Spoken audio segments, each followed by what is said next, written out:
Hey everybody, and welcome back to Ready Steady Play, where we've just finished playing the ISS Vanguard prototype on Tabletop Simulator, and now we're going to talk about what we thought about it. So, in total, between the three of us, we've done 3 planets and 2 ship phases.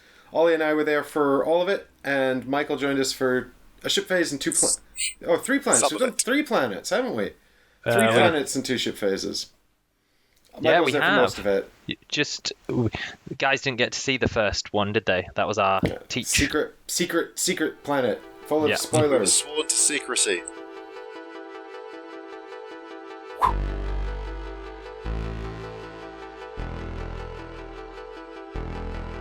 I can't imagine you're watching this and you're unfamiliar with this product, but if you don't know what this game is, it is a 1 to 4 player cooperative campaign game from Awaken Realms, who've done similar games in the past. They did Tainted Grail and more recently Etherfields. They're also known for doing Nemesis and the Lords of Hellas and this War of Mine. And They have they have a massive back catalogue now, don't they? yeah, they've got a serious back catalogue, and everything comes chock full of big miniatures, regardless of whether or not it requires them. They do have I do believe every game is made better with the addition of big miniatures. Awaken Realms, they do actually have a spin-off company as well, a sister company, Awaken Realms Light, who make smaller games without miniatures, or with miniatures, like Knockdown, which has miniatures, and Bees, and Flick of Faith. Flick of Faith. But what we have got as well is ISS Vanguard. There was actually, it's interesting actually, playing through the prototype, a lot of the story was not evident, because even in the tutorial mission, but the story is a high concept sci-fi story in which humans discover a secret message within our own DNA that leads us to the far reaches of space. At some point, we're able to design a spacecraft to take us there. I think it's made partially from alien material recovered on Earth. From some of the last mission, the alien stele seems to be part of the ship's heart, because there was a comment about it reacting, and things that were builder tech definitely being part of the ship. Yeah, so we've sort of called this race of unknown, mysterious creators the Builders. Because we're creative. Yeah, that's the technical term. And now we're hunting down evidence of who they are and where they might be found throughout space. So the Vanguard is sort of a ship on a scavenger hunt through space. And all the evidence we find of the Builders seems to indicate a civilization long lost. But perhaps that will change as the story unfolds. Who knows? We certainly didn't get far enough in our story to make any major discoveries. I don't know. We made a fair few good ones. They very much didn't like giant insects that could eat our ship, and put magic weather bending devices to keep them underground that we may or may not have messed with. Yeah, so they did have advanced technology that enabled them to terraform planets, and that's partly, I suppose, what we're hunting down. We don't entirely know why they were terraforming planets or what the purpose of this endeavor was, but what we do understand is that the technology has been sort of abandoned, sometimes even in mid-process. So perhaps something dreadful has happened. It's all rather mysterious, but also exciting. That's the hope. So we looked at 3 planets in the final core set game, and this is an Awaken Realms Kickstarter, so for probably about £100 or so you can get the core set with some miniatures and a whole campaign, or for £300 you can get an amazing amount of stuff, or 250. Though there are degrees to which you can financially commit to this project that will come with ever increasing amounts of stuff, and you'll get some stuff right away, and the rest of the stuff will show up later, or you can just wait and get it all at once. But in the core set, you've got 18 or more planets. Obviously, this is all sort of subject to stretch goals, and they're so funded now. Just you'll be getting the stretch goals. Whatever they've got planned, I'm sure you'll be getting it. But there's 18 planets. I've got my notes here. We've got 24 systems. So each system has stuff in it. A lot of them are sort of like little stories to uncover or little things that you can make use of. And most systems have a planet to land on, but not all of them. Then it says here there's 20 to 30 hours of exciting core campaign gameplay. And 200 unique points of interest, which are actually found on planets. The planets have these different sectors. In fact, we can bring them up right now using the magic of technology. Bam! Look at that. Oh, here we are back in the space. So these are the planets. They look like this board here. This will be a ring-bound book with many different planets, and you'll flip to the 2 pages that make up your planet as you explore the 18 plus planets. And you've got all these different sectors here with these cards on them that are representing points of interest. And as you explore the planet and discover things, you will uncover different things that can be in these areas. So until eventually it turns into desert or nothing of interest because you've pillaged it for your ship. Do we know if they'll be permanently there, like stickers, or will it be more just like a card? These will be cards. These are, as far as I'm aware, there's no legacy elements to the game, which means once you've completed it, it can be fully reset. Mm-hmm. And there's going to be... So you've got your ship binder here, which is... There we go. Oh, adrift. Oh, no. No, we don't want that. We spent so much effort not getting adrift. Don't do it now. Exactly right. So this is going to be a ring binder with all these pages in it that have book dividers. They will have dividers that allow you to quickly flip through the ship. And each section of the ship that exists within the binder will be made up of rules for functioning that ship, as well as a series of wallets that will hold cards relevant to that section of the ship. So the game is played in 2 parts, essentially playing through this binder. And as you play through this binder, you'll do everything that's not exploring an actual planet. And at some point, you'll stop the binder, you'll go to the planet exploration over here on the planet book, and then you'll come back to the binder and with more cards that you've collected from the planet, and you'll slot them into the binder, and you'll be able to install them in your ship to advance your progress. And the ship does everything. This ship's got everything.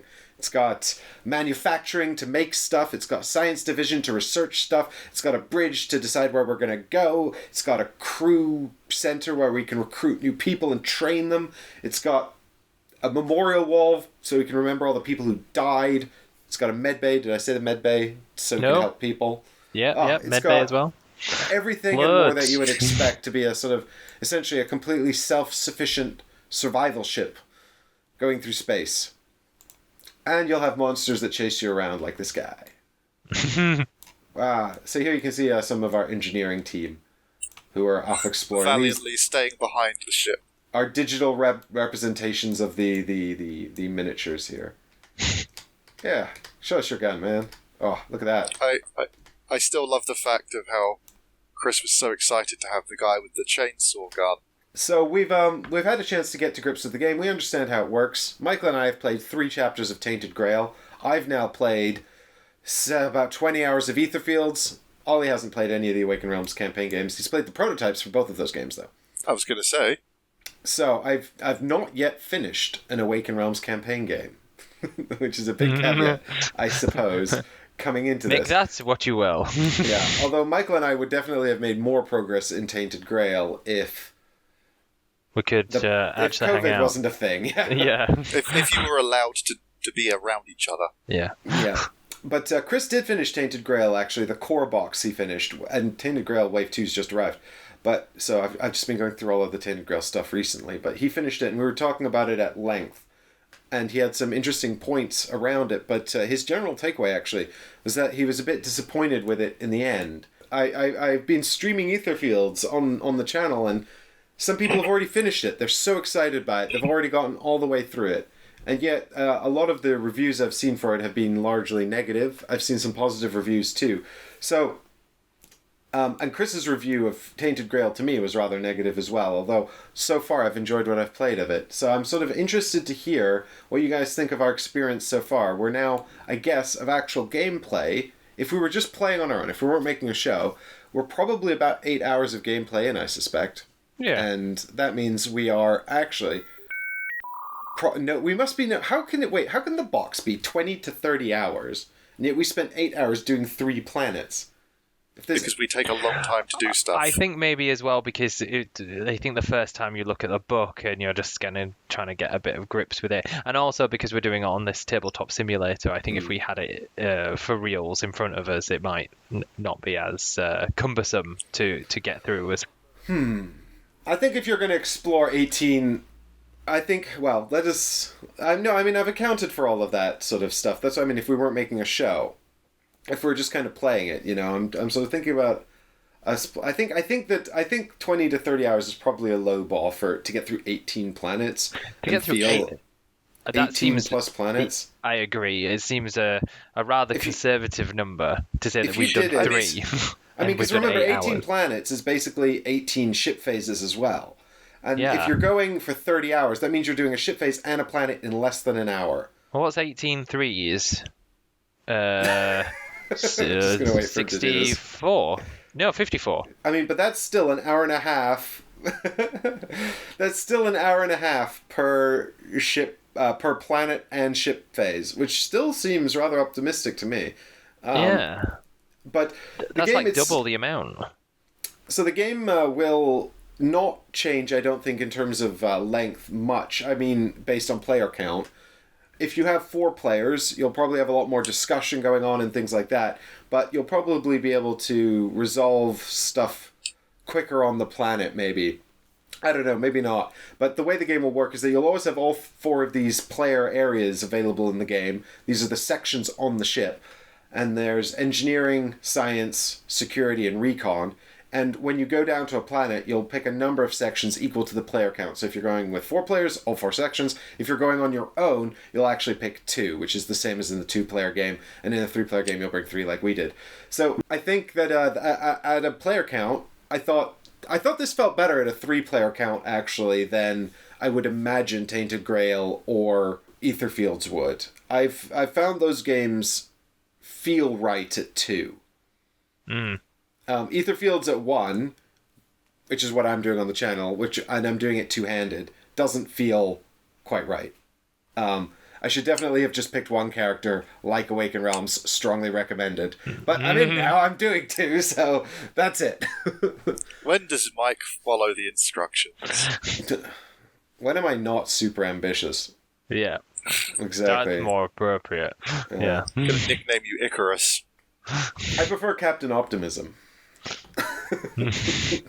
The points I want to sort of consider in this is that there's the core gameplay loop, which is explore the planet and do the ship book. The ship book, with the exception of some brief story elements you might read during the systems phase, or the bridge phase, is largely the management, upgrade, and swapping around of cards. So essentially a lot of administration. So if you like management stuff, you might be quite interested in that. You've got these 5 resource dials here, which will tick up as you go through, and you'll roll some dice as well in every phase. So by upgrading the sectors, because these player boards aren't a specific crewman or person, you will, when you go to the planet, bring a specific person from this section with you.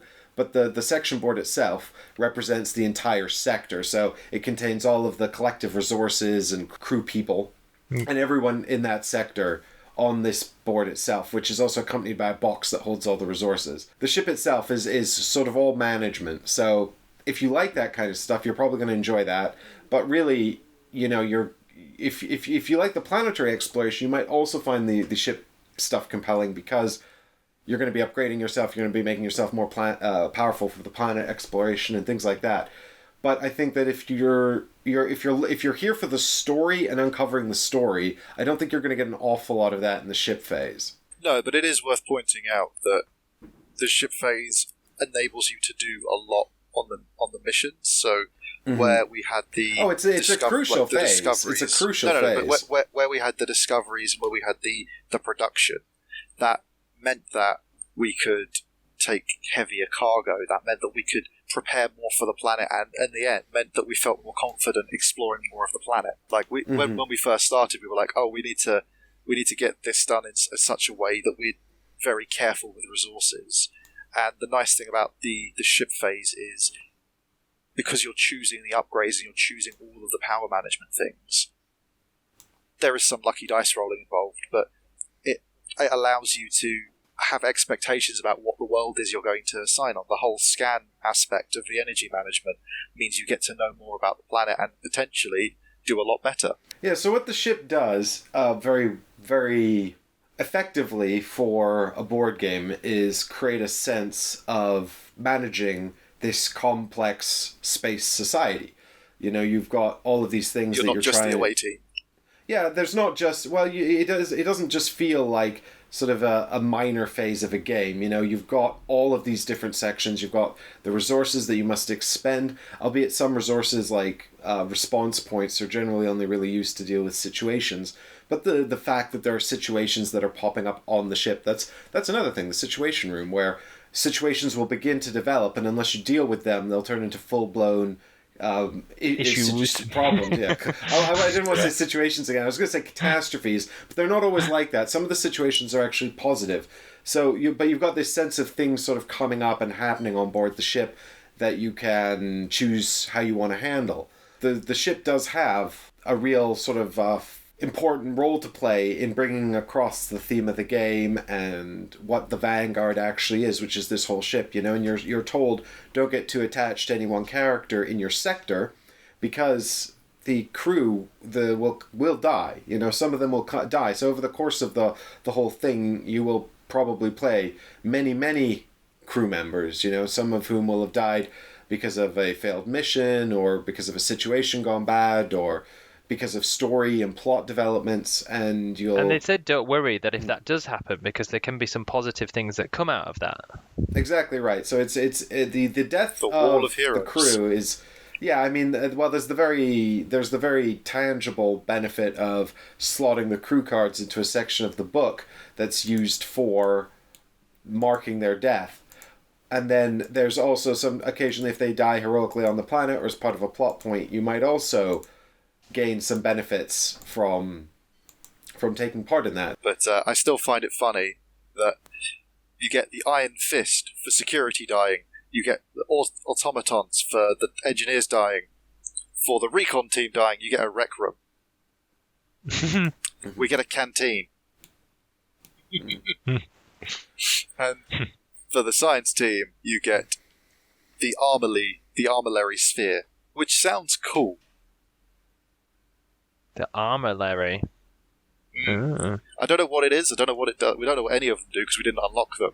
But it's sort as of part of the recon, it's sort of a holodeck that stores the systems and crew members that we've been to inside, so you can revisit those things. But next time I'll die. But as the recon section, we feel like you guys got a lot of impressive stuff, and if we die, you get a better canteen and a pinball machine. Somehow these don't feel equitable. Hey, don't knock a pinball machine. They're great. Tilt. Pivot. That's something else. So there's no within the mechanisms of the game here. There's no shortage of content, and when you're exploring a planet, you'll sort of take turns taking actions. You've got a pool of dice. When you come down to the planet, you pick which crewmate you're going to do, and based on who you picked, you'll be able to allocate some dice. This will also depend on what's available to your section. You build a deck of action cards, so there's a bit of deck building here as well, and I can only imagine you're going to be able to unlock more action cards as you progress through the story and build up a different deck. You don't draw all that many cards. The main thing you're doing is managing this set of dice, and you will be called upon to discard some dice as well at certain points, so the pool will gradually get smaller, representing their stamina diminishing. And so as you Although move you can add dice in the ship phase as well, and in the story phase. Yeah, based entirely on how you build this up, you may have more dice or less dice, and characters have to rest between planets, so you can't always bring the same character. If you've got one particularly good one, they'll have to sit out every second mission. So you'll have to sort of diversify, and based on your player count, you might want to take different sections as well, because some sections will be better at certain things than others. Once you're on the planet, you'll use these dice, and you'll take turns with 2 actions to interact with the things on the planet, which largely involves moving between these sectors, accomplishing missions on these cards, and trying to figure out what the sort of overarching goal on the planet is before this time limit down here. So this is your gold card here, before the time limit runs out. We found on some planets as well that they weren't as bad as others. I think that all depends on you, the planet exploration, doesn't it? Yeah, that's true. So certain planets are more deadly, certain planets have surprises in store for you. I mean, I'll tell you one thing I noticed in this prototype, and I don't know if this is sort of an element of the prototype, but one of the things I would say is that we didn't really have, despite having a sort of a very strong sense of story, and it really felt like we dropped into this sort of in media res, you know, we felt like we had, I certainly felt this, I don't want to speak for you guys, but I certainly felt like I had some idea about what the theme of the game was and what was going on, but I didn't quite know how we'd wound up exactly where we were, or what we were trying to do exactly where we were. And that's probably because, you know, these missions that we're playing here aren't from the beginning of the game. They're the first planet exploration we did is actually the very first one you will do in the game. But after that, the second two we did on the show are from some other later point. I think probably quite close to the beginning, but certainly missing all of the sort of introductory stuff you would expect to really get you into the story. So we're clearly, you know, on the hunt for information relating to this mysterious alien race, but that's about all we know, and maybe as a result of that, it did feel a bit abstract. I thought, actually, both of the mission cards we had were very much kind of like, you've noticed something intriguing on this planet, go there, you know? And then when we arrived, it was like, oh no, something else has happened, now you're doing this. Like, both mission cards actually came with a mission on that didn't wind up being the mission we were trying to do. Yeah, you know? It was bait and switch.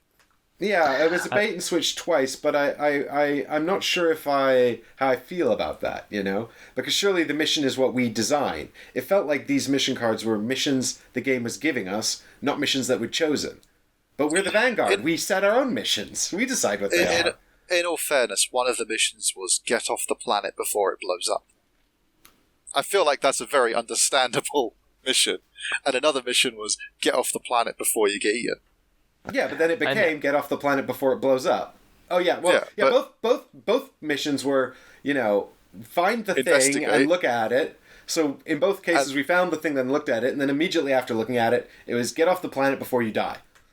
Yeah, well, in terms of like mission suddenly changing, I can see the logic for that. Well, I maybe it's just because of the two planets we were given.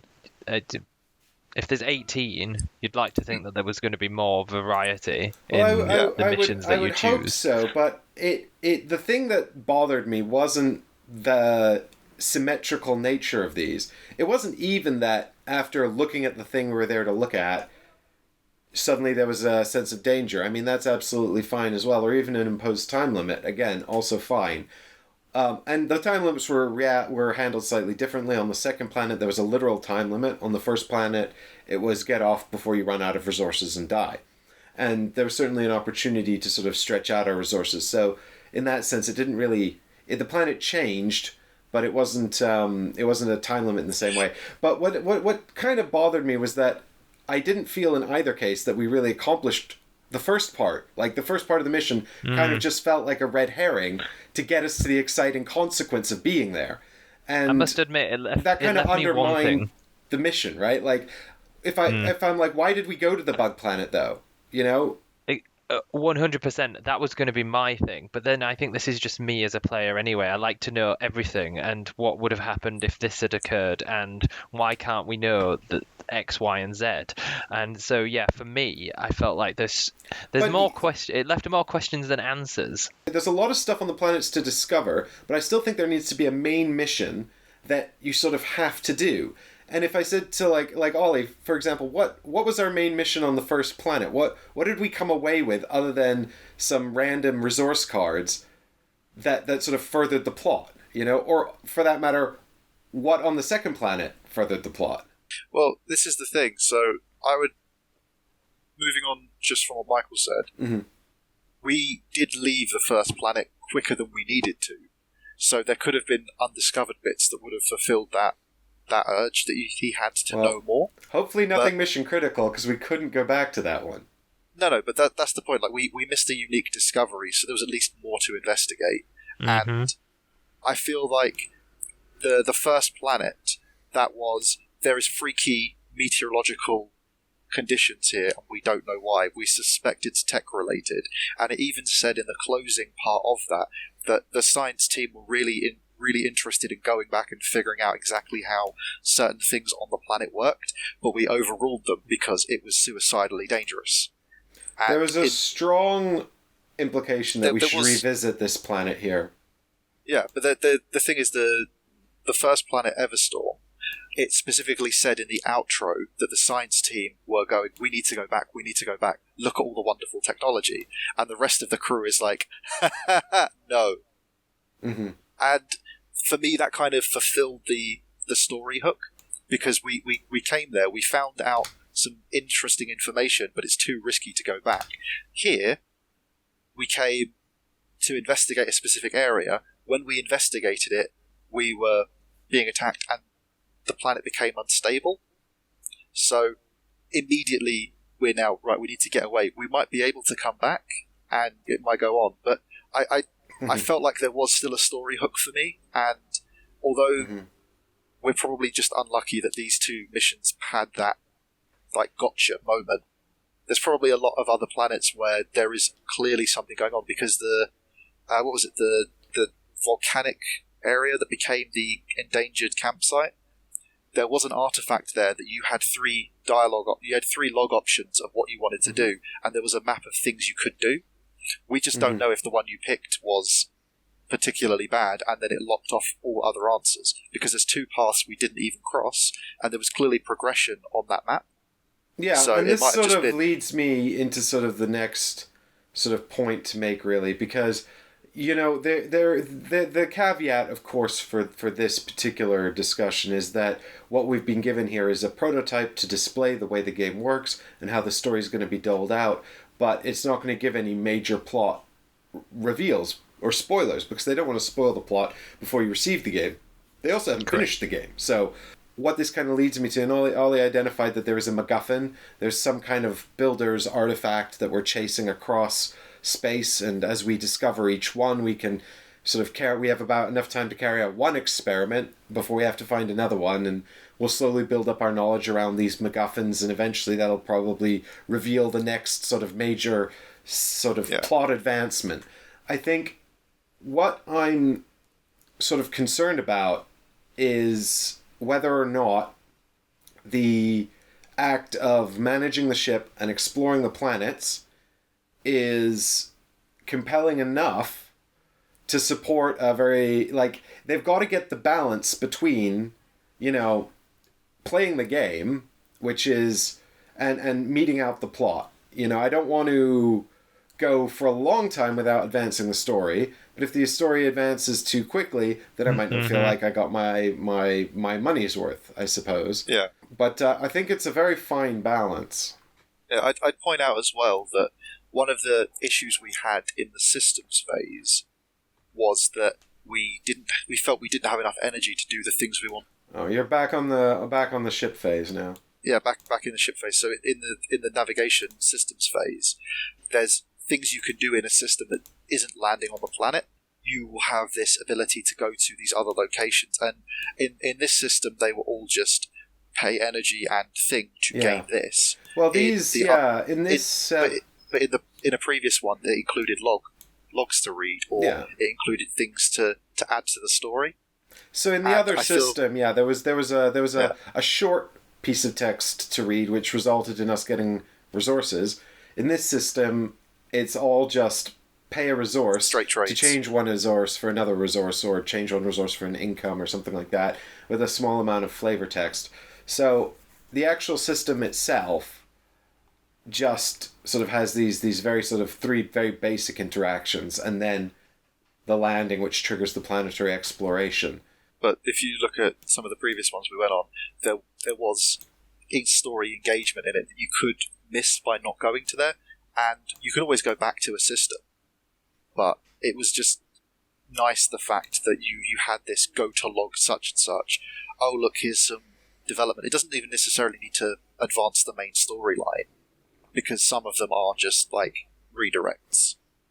But I like that being there, because it's something else to inform you of the story that's not on the the planet itself. Maybe. And it gives you another Maybe it reason to go informs back you to of them. the story. Maybe it Well, doesn't. okay, so you know, we can't say because we've only seen the planets we've seen, but we've only seen it may or may the not. one thing. No. Yeah, but that might be the only one like it for all I know. No, but what I mean is the log entry we read was a bit of story, but it was irrelevant to the plot. Yes. You know, Yes, but it was just I mean, and so what the game does very effectively is bring across the theme and the world that it's trying to do. You know, it's got the artwork, it's got a lot of written story moments. So it's a very, very, very thematic game. You know, it brings that across very, very effectively.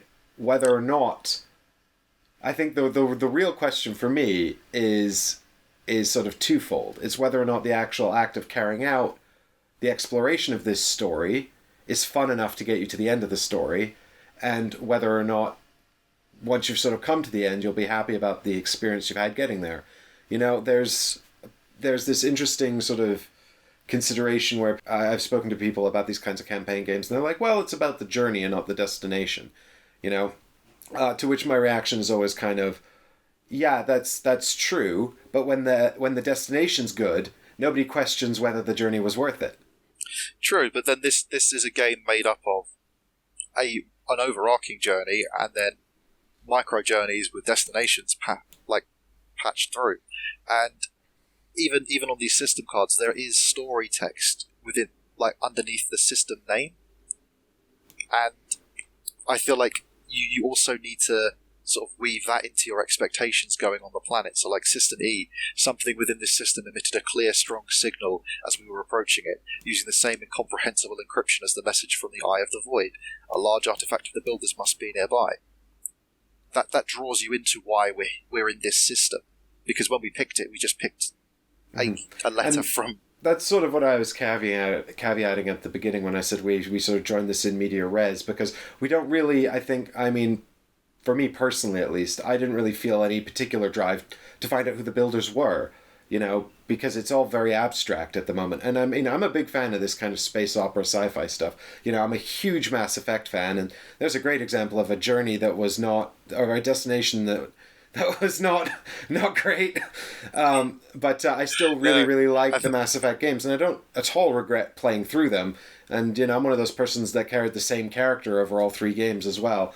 You know, so that was a real journey, and in the end, I was bitterly disappointed by the ending. But I'm not regretful about it, and I remember the series fondly. So, you know, I understand completely what people are talking about, but the question is, you know, do you think the mechanisms in this game, the act of managing the ship and exploring the planets, is the same sort of caliber of gameplay to get you to be satisfying in the end, despite a potentially disappointing ending? You know, that's the risk, because I do think the time investment here and the money investment is a reasonably big ask, you know. So I mean, and people will disagree with me, of course. I think it's sort of one of those things. Like I said, I've got people on my Etherfield streams who've already finished it. I don't understand how they could have finished it already, and they're eagerly awaiting Wave 2, you know. But for me, I struggle to finish these things. So you know, if I'm choosing to finish one, I want to make sure that it's you know, the one that's really worth putting my time into. One question for you, Mike: Renegade or Paragon? On my big one, I was Paragon. Fair enough. No, I have to admit, I know that this kind of game, it has to balance this need for as much exploration as you're comfortable with, while also leaving you for like a sense of there's more to do. I don't think we ever fully explored a planet, even in the demo. We always had more that we could have done. And right. Yeah. I like that in the sense that it gives replayability, but it does also mean that you might miss the really exciting things because it was on an option that you didn't pick, and you won't know unless you read the book or if you just replay the whole thing again and choose differently. So, from what we've played, I've been excited enough to still want to keep playing, and although I don't necessarily have like the lore dump of this is exactly why we're here and what we intend to do and what sparked off the mission down to a T, I don't feel lost either. Like I understand what you mean as like this. We definitely joined in the middle of the action, and there is still some stuff to be revealed. But I don't feel like there was so little given to us that I'm just divorced from what we're doing. I still feel engaged in the mission. What this kind of game needs to give you is a really strong motivation. And by motivation, what I mean is we don't ever consciously sit down and think about this. We don't go, when we sit down to play a game, we don't go, what is my motivation for playing this? We think like, oh, this art is cool, or I like this premise. I'm really excited by this picture or this mechanism I read about that sounds really intriguing.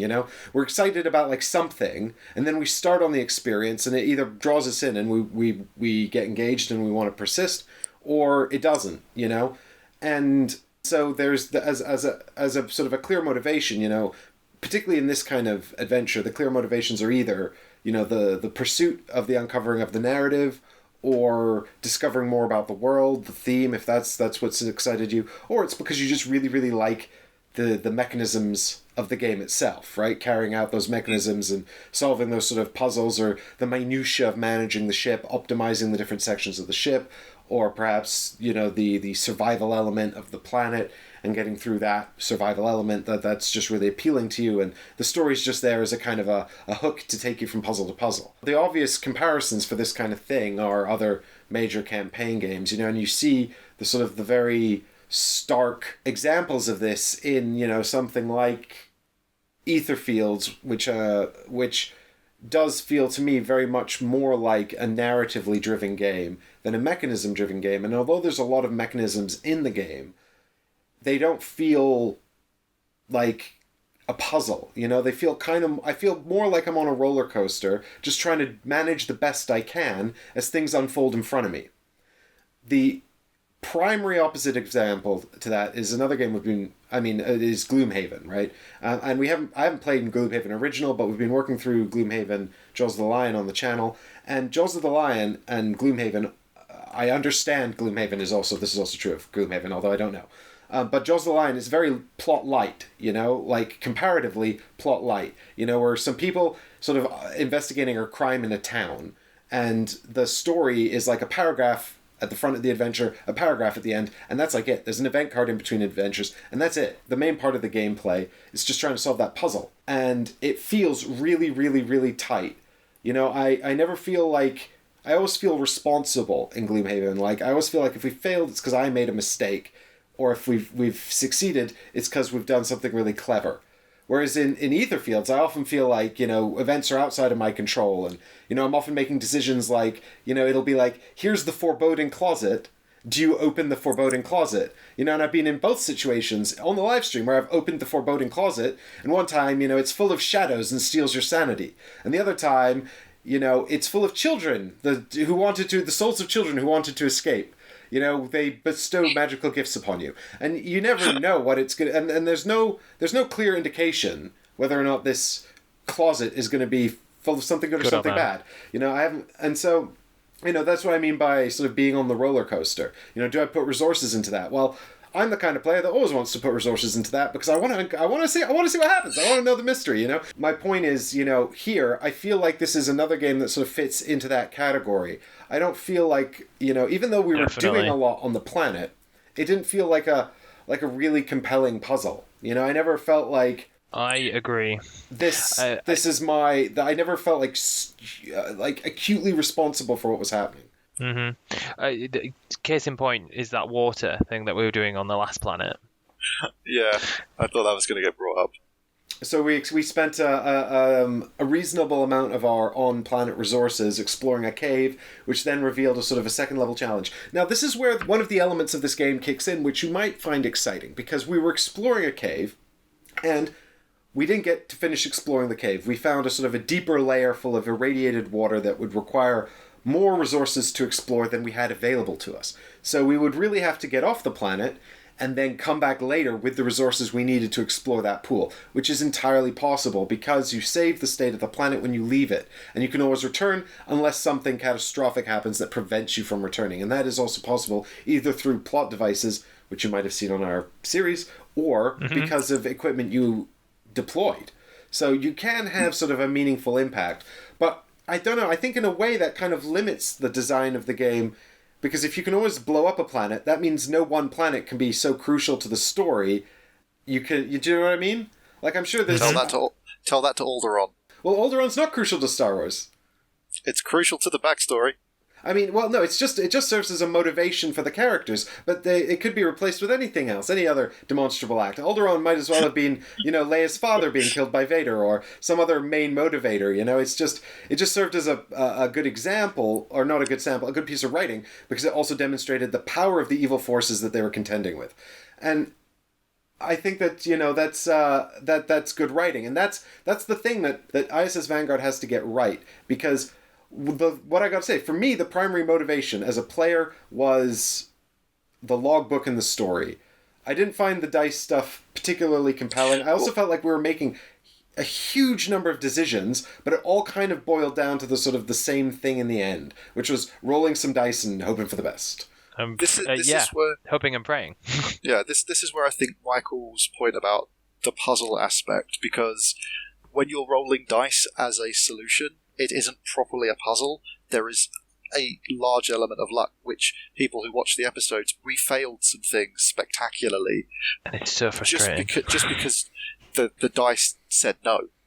And there are puzzle elements, because we saw a puzzle element that Mike had to deal with. And more of those, I think, would help, because just straight dice rolling very often doesn't feel satisfying. Yeah, and I mean, that's kind of straight dice rolling can feel very satisfying. There's a lot of people that get elated when they roll well and crushed when they roll poorly. I think there are ways around mitigating the dice in this. Of course, there's two primary mechanisms when you're rolling the dice in this game, but the main one is how many dice do you commit, because there's two kinds of puzzles. There's the puzzle where you don't want to overcommit, because any one failure tanks the whole thing. Then there's the puzzles where you can fail as many times as you want. You need enough successes to pass. So overcommitting is hugely beneficial, but a drain on your resources. So what you're doing is you're making all these decisions around managing your dice pool, which is essentially your stamina / resources. Calculating probabilities and trying to work out which dice to use, and then also not overcommitting to the ones that sort of fail outright. The thing is, it's like we were doing all of this work, but it's still. I'll tell you what I don't like, actually, and I think this is probably one of the things I'm getting a bit stuck on here, is that there are these, to show you guys an actual tangible example rather than explaining it in the abstract. Here, you've got this mine the minerals thing, right? And what you need is 2 dice to do it. And your dice almost act like workers in this sense, because each die is a d6 with 1 failure on it. So if you throw 2 dice and either one comes up a failure, you fail this action. So you failed to mine the minerals. So if you commit 4 dice and one of them comes up a failure, the other 3 are still successes, you've passed. 2 of them come up a failure, you've still passed, right? So you'd have to roll 3 failures. So the odds of failing are unlikely now, but you've exhausted 4 dice out of your precious pool of resources to do it. By comparison, you've got these actions here, which says if you roll any 1 failure, you discard all of your rolled dice and just move straight to failure. And I think this kind of kills it. I don't think that this is good, because it takes away that one decision you have about managing your dice pool. Do I overcommit? Because the primary challenge of the planet is, here's a limited amount of dice. These are your resources for resolving the planet. And then these challenges here go. But challenges. The only choice on this puzzle is commit exactly the number of dice you need to pass, and that's it. So there's not really a choice here. It's just assemble the dice pool and go. Hope and pray. I mean, that's where I think that my idea of where the puzzles were in this game, it wasn't like I didn't view that as a puzzle. The puzzles and the choosing to allocate dice is not quite the same thing. I view like resource allocation to be a separate thing. For me, the puzzle was, we've got 2 paths to go to. Do we explore the left part or the right part? Once we've started uncovering things, do we keep going? And specifically where there were choices, like we had, if there were, in the logbook, if there are so many markers on something, or if you've read this log already, go to this other one instead. And the puzzle there was, how can we get to that stage? I think I don't think any of that's a puzzle, though. That's story. But for me, the puzzle was getting to those. Because that's what I mean, right? So the motivation for you wasn't actually managing the dice. It was managing the dice to enable you to get to the story part. The Yeah, but motivation was that's- uncovering the story. No, but that's what I mean. Is like I never regarded how many dice I use as this is the puzzle to figure out, and that's where Really? I just for me it's just like, well, I can see this one and this one. I'm just adding, subtracting, or calculating odds, and that doesn't feel like a puzzle to me. See, I felt the complete opposite because I'm like, oh my god, I have to be so careful with these dice because we only have so many supplies, Yeah. and then if we run out of supplies, we've got to sacrifice a die, and we've got to get off the planet. And for me, it was a constant worry about whether I should use more die or not.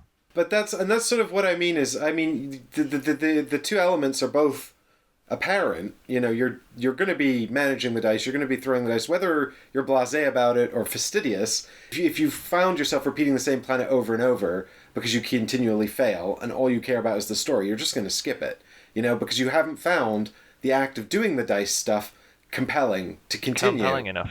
To an extent, if you're not doing all of that sort of management of the dice stuff. And I know that you're not a blasé player, Ollie. I know that you engage with puzzles when they're compelling. So if you've not found this particularly compelling, you know, I would suggest that it's not you're failing as a player to engage in the spirit of the game. I would suggest it's because it wasn't. No, I did engage in the planetary phase, and I did enjoy what we did, and I liked the fact that where we came down into the planet, we had injuries, and then because of the way that the progress was, we had a way to undo that, and it felt like it was going like, you're probably like in this case you were almost certainly going to get injured going down, so they gave us a way of undoing that. And where we had like the decisions about who was assisting and who went first, and that I like that gameplay aspect, but I didn't regard that as being a puzzle. I regarded that as being part of co-op play, and it didn't mean I didn't enjoy doing it. It's just I did not consider that to be a puzzle. Well, but puzzle. I guess I'm using puzzle as a catch-all for Decision making. Yeah, like, decision making game mechanisms. You know, I mean, what else is it? I understand. Like, I have played dice games before where my rolling was statistically terrible. Means you do feel bad about how it's going on because you do, unless you have a decision you can make to influence the odds of that. So, say there's a reroll mechanic like Michael's character who had lucky. It's like if I fail, I can choose to spend a limited resource to have another go at that, and that's a decision you make to accommodate bad luck, and that is more compelling for me in a dice game where you have an ability to make a choice like that, because that mitigates some of the bad luck that can happen, that can be quite immersion breaking for me, because I failed to do something because I rolled a 1 in 6 chance. Or in one case, I rolled 3 X's in a row and just could not for the life of me get that done. Well, the game gives you an amount of dice mitigation, right? But I think I'm trying to think back to games where we've been building pools of dice and rolling dice and sort of committing resources, which have been enormously compelling, and what the main difference between that and sort of this is. And, you know, I think one of the things I come back to is, again, this issue I had with the traveling where, you know, it's just you're not making any decisions here. There's no decisions. It's just roll exactly what you need. And that's it, you know? And if you fail, decide how bad it is and then maybe spend a card if you've got one. And that's that. You know, you could mitigate the travel dice by the cards, which are the primary way you mitigate dice, which are the cards your character takes to the planet, but you've only ever got a hand of 2 to 4 cards. No, actually 0 to 4 cards. Sometimes you might not have any cards. Or by assistance, but in order to assist with a player who's traveling, you need to have a character in either the sector they're traveling from or to. I think for me, like, even on the sort of the good actions, like the mine the minerals action, where you could commit more dice, it very much feels kind of just the same thing. You know, it never really felt like a different puzzle, you know, or like it would develop. And I got significantly more dice over the course of the 3 planetary explorations. I had a character that leveled up. I got to do some deck building. I got access to much more powerful cards. But you want the game to be either really complex, but in a clever way, not like thought-provoking. Yeah, or engaging, so that the puzzle's compelling. Yeah. And you want that, or you want it to be light and fun and exciting, so that you can get to the story parts. I can't think of a game that's actually really, really strong in both of those elements off the top of my head at all. No, I've been thinking for the past 10 minutes as well. Well, one game that springs to mind. Resident Evil? The Resident Evil board game? I mean, that was just resolving combat, though. So what this game does with that, and then you've got something like Village Attacks. None of these are campaign games. These are all just cooperative games. But Village Attacks uses dice as a action drafting sort of system. Like, you roll the dice, and the dice represent what you can do that turn, and then you have to try and optimize what you can do that turn within the limitations of what you rolled. Here, we're not really doing any of that. We're just creating a pool of dice, and there's lots of games that do use dice pool creation, and then you like roll for the galaxy. You throw your dice, and those represent the resources that you've unlocked this turn. Although then you put them into an engine, so it's still kind of action selection. But here we've already selected the action that we're going to do, and then we're just using the dice to resolve the action. Try to achieve it. Yeah, and again, like half of them, you just roll exactly what you need. There's no actual real decision making. Well, it's very simple, but it's the thing is, for something that's so simple, it's remarkably time consuming. True, but that's because not every character or not every section is actually capable of doing all of them without a very lucky combination of character or assistance. So there were points when we had where it's like, I cannot physically do this, it's going to be my turn, and I don't have the symbols required, so the only thing I could try to do is get a Vanguard on a 1 in 6, and it's a Hail Mary. So even then, you're performing the action and you're spending the dice to achieve it, but you are just effectively blindly hoping that you get lucky and it works. So what we're talking about here is, you spend time on the ship assembling these pools of dice. As your section improves over time, you'll gain more dice. When you gain dice, you pick which die you want from a selection of dice that have different functions, and so you're sort of creating this pool of dice from which to take then a selection of dice onto the planet. The dice you can take will depend on how advanced your particular character is, and so the more dice they have access to, the more stamina they have during the planetary exploration, and the more chance they have of succeeding at a diverse range of activities. But ultimately, all of that work and all of that decision making comes back to assembling a dice pool to accomplish an action. And I never felt the weight of... I never looked at this mining one and went, like, I will be more or less successful at this due to the complete sum of my actions up until this moment, Because I have no way of quantifying how important this is. True, but I would point out that the rank up cards that we all have when you first land on a planet for all of your characters, those are kind of like your own personal puzzles to achieve. In my case, I had to have for this world, all the unique discoveries had to be found. So I was trying to figure out how I could personally achieve that, or how I could convince you guys to do it for me. And you guys, because you had max rank characters, didn't care about that at all. So that was an aspect of this particular world that was locked out to you because it would do nothing for you. And I feel like if you were trying to do your rank up card, and for example this one, have 3 microorganism discoveries at the end of the planetary exploration. So this one just above Michael's board. Mm-hmm. So if Michael wanted to rank up his character in this would be his puzzle, is like, where can I get microorganism discoveries? And we had which ones are microorganisms? So the greens are the microorganisms. So we had quite a few cards where it's like, get a microorganism one, and his puzzle is, how can I maximize that? And any area that has microorganism on it, he wants to focus on that. If you'd had one that was based on mineral discoveries, then you would have been way more interested in getting that. And I think that's I gotta disagree with that, actually, because even though I actually was doing in the show. I did this. I got one of these rank up cards, and in fact, there was no point to me doing the card at all. It was completely redundant, and yet I still did it anyway, and I felt kind of compelled to do it, but it was kind of pointless to do. But I think my motivation for doing it was sort of because it was this extra layer of challenge, right? But and you know, I guess I'm kind of defeating my own point here to an extent, because I did find it weirdly compelling to do, despite the fact it was kind of meaningless. But I also think like that's kind of problematic. You know, I think now that I've realized that, I think I'll find the next one less compelling. You know, and to an extent also, the purpose of doing these cards is only to enable you to do the dice thing better.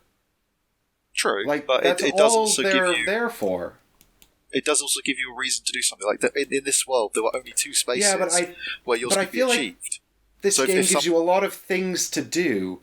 It gives you lots and lots and lots and lots and lots of things to do. But ultimately, it boils down to what I was sort of trying to what I was getting at earlier, which is your motivation for doing all of these things, you know, and how much of it is fun, right? Like, I don't know if, like, for you know, like, doing the rank up was compelling, actually. It was. Having a secret objective to do was compelling, and I even wanted to do it when it meant nothing. But I don't know how long that will last. No, and do I think that will last over the course of 18 plus planets? I suppose it depends on how many of your characters you have to level up. Yeah, but we also had the situation where we were like, how do we solve the puzzle of getting more production? Mm-hmm, because on the first ship phase, we were struggling quite heavily with, we do not have nearly enough resources being produced. So we were looking at how we could set ourselves up for the next time we want to be able to unlock this and this. And yeah. It comes back to, like, I guess there are three main things we identified at the top of this video, the 3 main things you're doing in this game, which is uncovering story, managing stuff, and rolling dice, you know, and the managing stuff is all about, you know, it's the trifecta, right? So which part do you engage with? Does what we're talking about now, managing all this stuff, sound exciting to you? If so, you'll probably enjoy that. And then the rolling of the dice and the discovering of the story will be extra bonus for you. If you like rolling dice, then all the rest of this is stuff you have to do that well. So if you're really into that, then, you know, you'll enjoy the rest of this stuff. And if you really, really like this, I say enjoy the rest of this stuff, you'll do it. You'll engage with it. You might not enjoy it. And that's kind of what I'm getting at, you know, like, for me, the element that I wanted was the story, and I enjoyed the little puzzle of the rank up card, and there were little blips of stuff I quite enjoyed doing, but it was definitely the uncovering of the logbook that I was particularly excited by. But I'm concerned that I will get tired of the enormous amount of management, and I quite enjoy base management. You know, I play Stellaris. I like Civilization too. You know, but this doesn't feel as compelling as that. And I think it's because ultimately, if I'm really, really successful at the managing, I just get like some more dice, right? I unlock opportunities to do more management.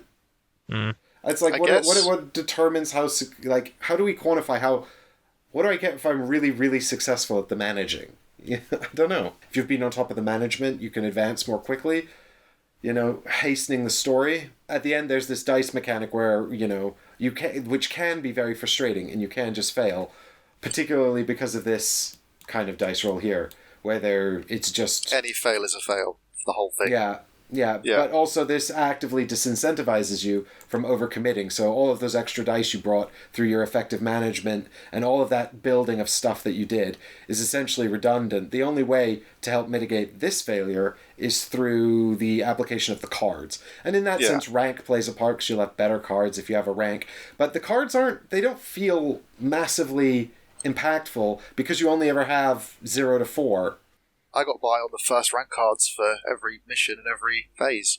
So, you know, you'll only ever have a couple of cards to pick from. I mean, I think there's clearly a lot more going on here as well that we don't know about, because there was reference to building buildings on planets and revisiting planets, and so it might be possible to build bases and things like that. A lot more development. One thing we haven't spoken about, the hazard cards. So, because you're currently hovering above the travel section, at the end of everyone's turn, you draw a hazard card. Yeah, so at the end of every turn you draw a hazard, there is a sense of time passing and the world changes underneath us. There were times when you were very much annoyed that the hazard card didn't go off, and other times where you were so grateful that it just time passed instead. How did you guys feel about the mechanic? It is a survival game, and I think having an element of stuff happening outside of your control is crucial to make you feel like you're trying to survive. You know, I think that Agreed. I liked that. What made it feel unenjoyable to me was the idea that we had the mission. The mission felt like something outside of our control instead of something we'd determined, you know? I would really like the mission to feel more like something we chose to do rather than something we were assigned to do. In the end, the whole thing felt outside of our control, which didn't feel satisfying. And I think you need that juxtaposition of the stuff you chose to do and the stuff you're in control of that you're trying to do in the face of the stuff that's outside of your control. And I don't think it got that balance right.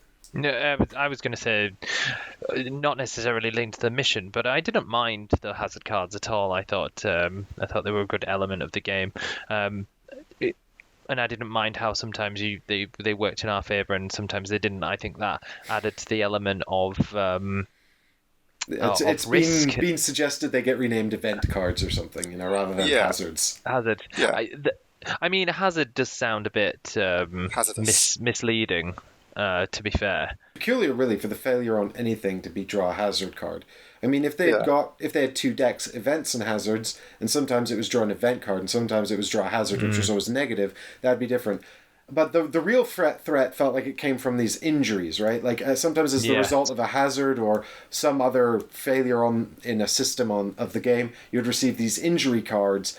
And if you received 3, then you became dying, and that was very, very bad. You'd have to get back to the ship to heal up and potentially be killed before you could heal. And I think that's good, you know, because again, that sort of... Because what the game is trying to achieve, and does, I think, with reasonable success, is this sense of exploring dangerous environments and constantly being a threat while you're doing it. And you start off generally relatively happy, depending on how your landing went on the planet, but you start off generally in good health or with a lot of supplies, and then things deteriorate from there until it becomes a sort of a struggle to get away with whatever you've gleaned from the planet. I like all of that. I mean, what I don't like, it's the amount of thought and effort we put into planning all of this stuff in the ship phase, and there's so many decisions that you're making. Like playing through a ship phase is, you know, like an hour and a half at least of gameplay, if not more, and it's a huge it's half the game at least, right? But it can feel like the ship phase feels as though we're just building up to doing the planetary exploration. And again, that kind of depends, I think, on what part of the game you engage with. If you like sort of optimizing the different parts of your ship, or perhaps resolving the situations, or upgrading the crew, or whatever, you know, you'll find that part extremely compelling. But if you're really just doing it to maximize your chances of successful planetary exploration, then you'll feel like you're making a lot of decisions and investing a lot of time to just resolve this thing well. And then, you know, after all of that, we get here and we draw one of 3 random missions to do. Like, why did we not stop on the ship and go, what is the mission on this planet? What are we here to do? Why are we going to this world in the first place? I mean, it just feels like there's quite a cool thing to do. Like, if on the ship phase part of it was, let's decide what our mission's going to be. Like, there's an artifact here, there's a thing here, there's a thing here. What are we focusing on for this mission? That would be quite a cool... Well, that would be an extremely engaging decision. What I want to know is who picked the mission. Who picked them? Was it the captain of the Vanguard? Am I not the captain then? I guess I'm not. None of us are. Apparently we're all just working for the captain who's giving us missions. I mean, I did just look at one of the other mission choices for MO1, and it's a little bit of a false decision because it leads you to that sector anyway. So even another mission, we would have still ended up in Sector 7. I hope that's just the prototype, but it would have been good if one of the other mission cards was fully explore the murky pool area, because we're looking for biological life. And it even says in the logbook getting to this planet, there's a joke about finding bacteria and that it would only be bad for us. And the only bacteria that we actually found was food. Look, I don't know a lot about space science stuff, You know, I enjoy it. I really, really like it. I don't really know a lot about it. I don't know whether finding bacteria is good or bad. What I do know is that, you know, if there's a MacGuffin, like find the alien artifact, and that's going to reveal the next plot point, you can create multiple paths to get there, you know? Yeah. And you can hide it in multiple places. I mean, they could even do a thing where you get to pick a mission, and if you pick a mission that doesn't lead, like in this example on Brimstone, if the end result is they want you to go to Sector 7, but you pick a mission that's like fully explore Sector 2, they could give you an ability after you've achieved the mission of now as a team decide, or say security, for example, the player of the security section decides, now that you've achieved your mission, do you return to the ISS Vanguard, or do you draw another mission card and try and achieve that? Yeah, well, exactly. I think that's what I mean. There's a lot of opportunity within the mission construct to give the players meaningful choices to make, and not only do they not do that, but I think they actively undermine an element of a sense of purpose. You know, it feels like because the mission is not something we're responsible for, and in fact has in multiple cases just kind of felt a bit like it tricked us. It just kind of makes the whole sort of exploration a sort of a process of uncovering things over which we have no real control and no real sort of sense of responsibility. Bear in mind, this is a heavily restricted version, so in other worlds, maybe this doesn't come up, and it's just on this particular one.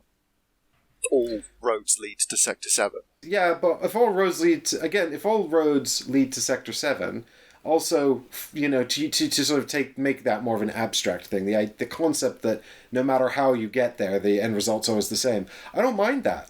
You know, because at least I made choices along the way that led me to defining what my journey would be. Even if there's 3 rote journeys and I'm just picking one of the 3 paths. You know, if I'm making choices and feeling a sense of responsibility, I'm gonna willingly write off the rest of it in my head. I mean, I suppose a good example of this, I've just moved to the logbook. So on the page that I've now put it, that was the branch. So there was one log with branching decisions. More of that would be good. Yeah, this was great, but this was one thing that was a lot of fun. But the funny thing is, this wasn't even critical to the mission. We might not have done this. No, I know, but that's more of that. I feel would up your engagement with it, because you are actually making decisions that you go, well, if we want to end up to this the bottom left area, the top secret, you go, well, we need to get to here and here, and any one of these might have interrupted something or required us to do something else. Because the alien artifact which we found, which triggered this, the Builder's Landmark, was not mandatory. In fact, we didn't even know it was there. We just happened upon it. I mean, I don't mind being forced to do something if it results in then interesting choices I get to make. Yeah, I'm with you. It's you expect railroading to a degree in any game that has a story to tell, because they have to maintain a narrative structure. So sometimes that means, in order for this story to make any sense, this event needs to happen, or this plot point needs to be discovered, and then everything else becomes clear. So sometimes you're like, right, volcanic surface, you get here, you cannot leave by any means. You must finish doing this, and then story thing happens, and now you can carry on and try what you like. Yeah, but I think that's, I guess, my just to sort of put a summary on it, because we've been talking a lot about ISS Vanguard, but I think it's that, for me, the main motivation of this game was the story, because I didn't find the ship management, like, outrageously compelling. It's fine, and I'll do it if I have to. And I didn't find the dice puzzle particularly compelling either, but I liked the story, but I didn't feel involved with it. I felt like it was written, and I was just discovering it. The point I was going to make before, that you've just raised again there, Mike, is I think it's very important for people to know, because we got told, oh, don't worry about the ship book, it's not that big a deal to try and learn, but it is I think that should come with a little bit of a caveat that it's actually a little bit more complicated than we initially thought, and requires quite a bit of effort in the first degree to understand what we're doing. And then that's why it takes so much effort and why it takes about an hour and a half to go through the book. And that's, if it's not compelling enough, that's why I suppose it's one of your criticisms. Well, again, I'm saying it's not compelling for me. Like these are, like I said, these are the three areas of No, I agree. motivation, and for me, I'm not really motivated by the idea of sort of optimizing areas. Don't get me wrong, I enjoyed doing the research and sort of discovering things and unlocking things, but for me, I like mean, sort I of, like that activity as well, but for me, when you were trying to learn it, I must admit I glossed over at times. I was like, this is too much. Which I is found it quite a heavy experience when you two were going through this initially first. I found myself zoning out, and it's like this is meant to be enjoyable. I like this kind of activity. You know me. I like this kind of like management and organizing and things like that. I don't. This is something that doesn't bother me at all, but it took a real effort to try and understand it in the first place. Maybe that's just me as a player. no. I find it funny you said that because the second ship phase that Mike and I did went so much quicker because of that first one that we were like, right, we know what we're doing now, so we've got through all of the like difficult learning phase, and now we're just like, right, this is what happens here. We move these cards this way, and then this happens, and then we flip over two more situations because we have low morale, and then this is what we need. It went a lot smoother and a lot quicker for us the second time round, and I feel that if you'd been there for the second time round, it probably would have made a lot more sense to you as well, because we were building on something rather than starting over. I think that's kind of that's the price of entry.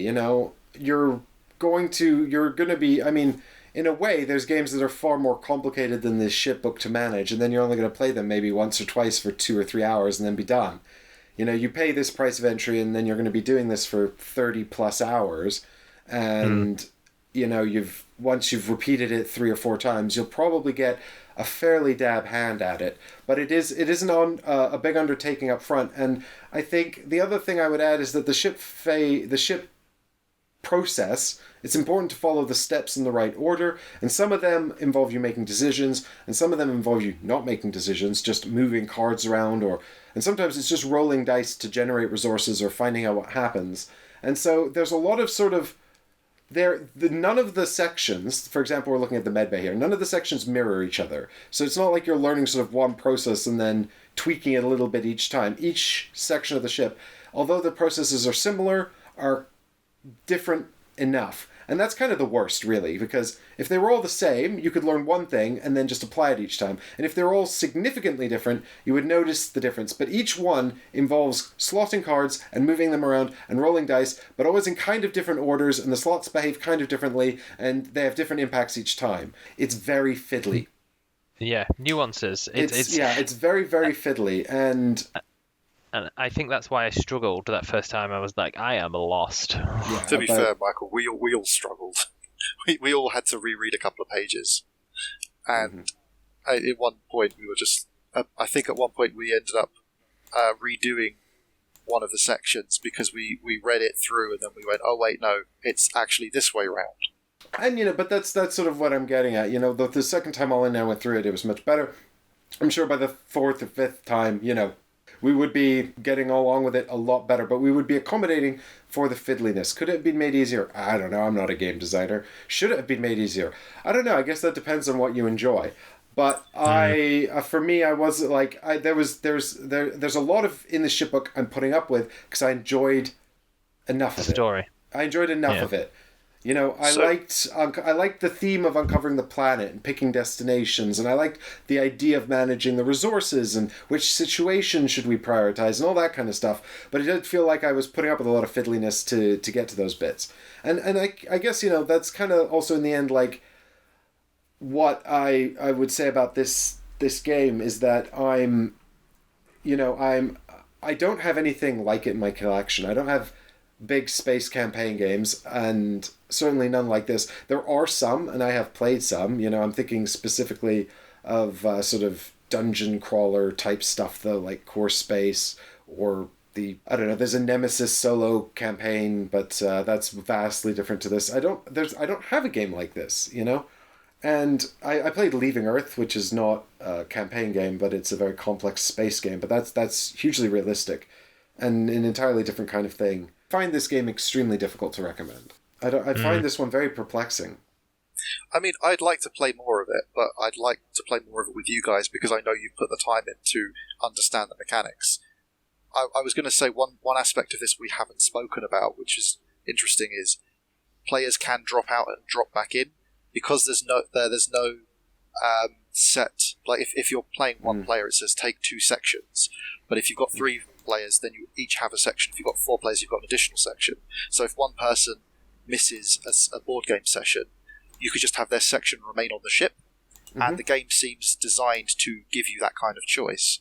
And in a way, I like that because it means that you could, like, as a player group, you can actually go, well, Chris isn't in this week because this has come up, but we're all here to play, and the game allows you to play it.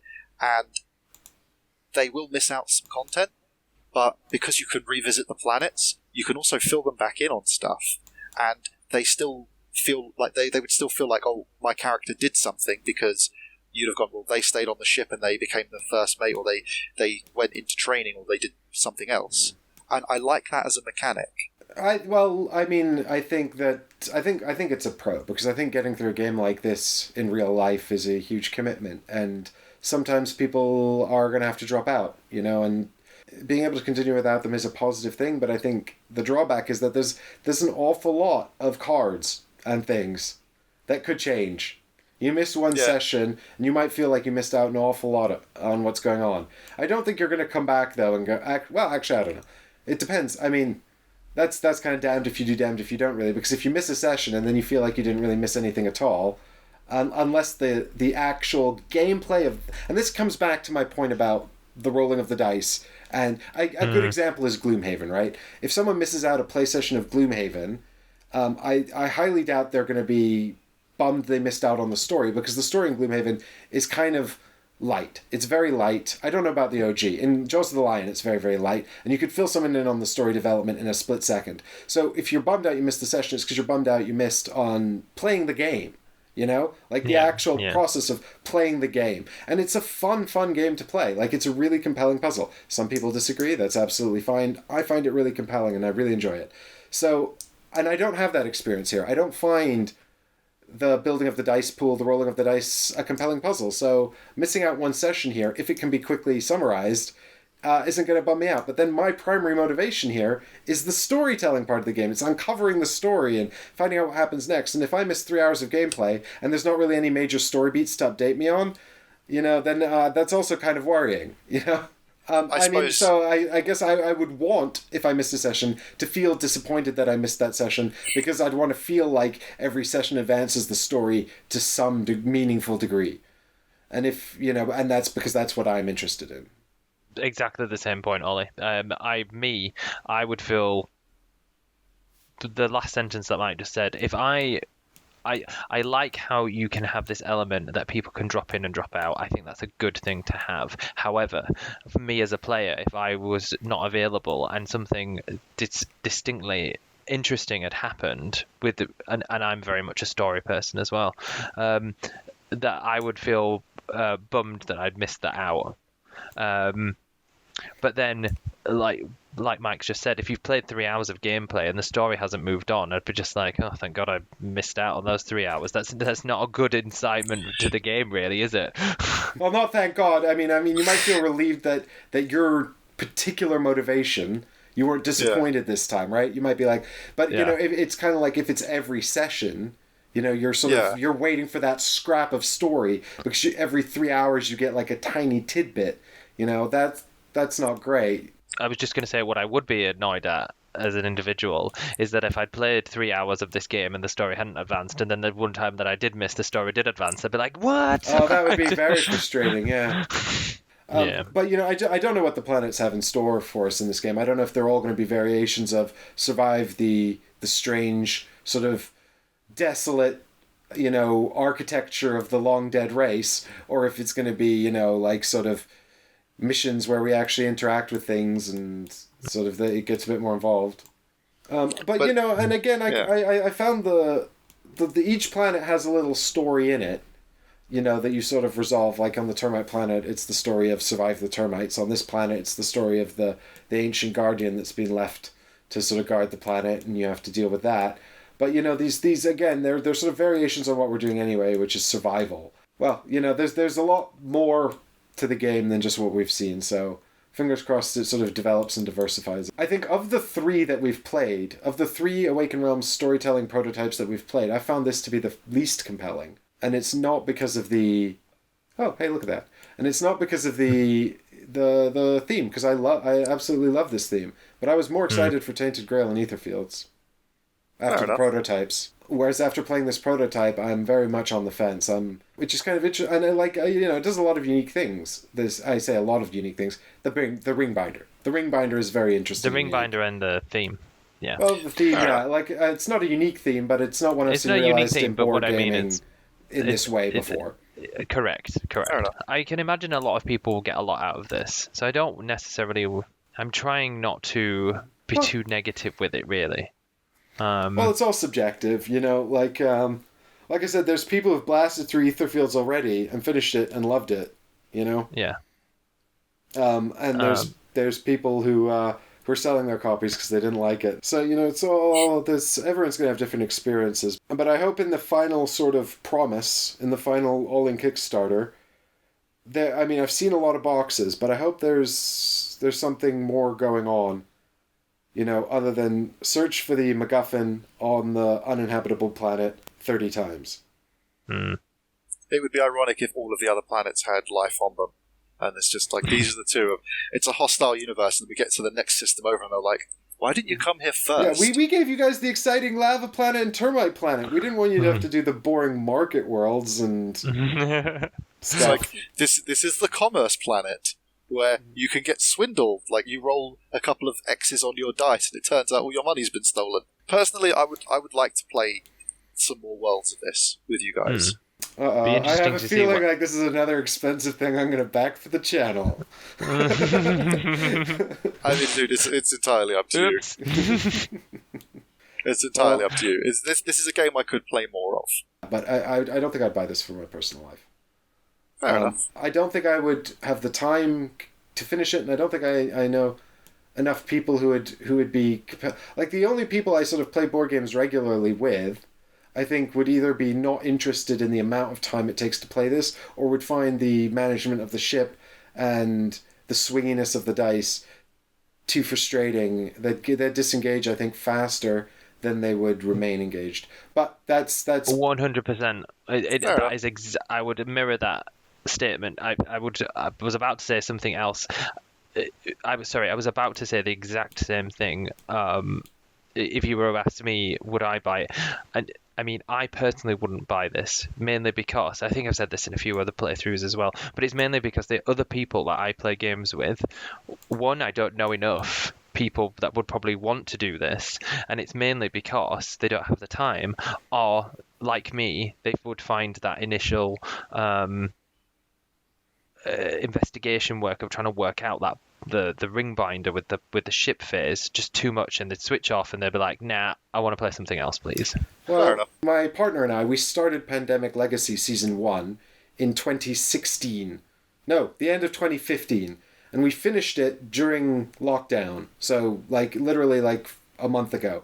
And I gotta say, the end of Pandemic Legacy Season 1 is extremely short. For a game that's, up to 24 games of Pandemic, and I think we must have played about 14 by the end, because we did reasonably well. So you play at least 12, potentially 24. Although I think if you play 24, actually, you don't play all 24, I'm not sure.